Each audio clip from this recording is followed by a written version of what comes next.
আসসালামু আলাইকুম, সবাই কেমন আছেন? আশা করি ভালো আছেন। এই যে দেখতেছেন এই জায়গাটা, এটা হইলো যে রাজধনপুর জামে মসজিদ, বুঝলেন? মানে রাজধনপুর জামে মসজিদ, আউরালিপুর রাজধনপুর জামে মসজিদ। এই মসজিদের যে আশেপাশে আছে না, এই যে একদম পানি।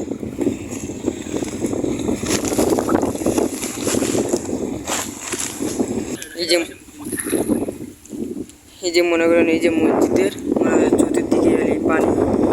এই যে মসজিদটা দেখতেছেন আপনারা, তো এই যে মসজিদটা দেখতেছেন, মসজিদের এই যে ওয়াল আছে, ওয়াল একদম পানি মানে ডেবে বাড়িতেছে।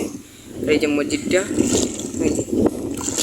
এই যে এই যে চতুর্দিকে মনে পানি এসে মানে একদম বয়াট হয়ে গেছে।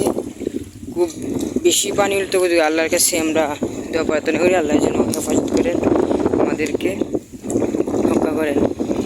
যে শেষ দেখতেছে এই মসজিদের এই পাশটা হইলো, আর এই পাশটা হইলো এরকম।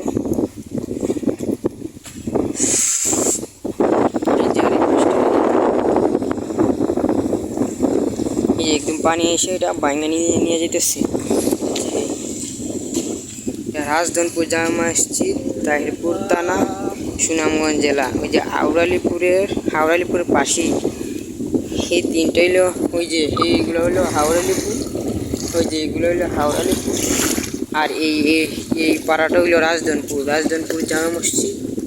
একদম পানি আর কিছু, আর 1-2 ফুট 2.5 ফুট বাড়লেই মনে মসজিদের বারিন্দায় চলে যাইব, একদম মসজিদের বারিন্দায় চলে যাব। আপনারা দেখতেছেন এই যে মসজিদের বারিন্দায় চলে যাব, আর অল্প কিছু হইলেই চলে যাব। আল্লাহ আমাদেরকে রক্ষা করুক, আমিন।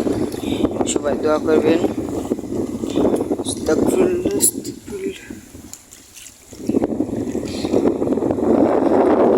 সবাই ভালো থাকেন, খুদা হাফেজ, আল্লাহ হাফেজ।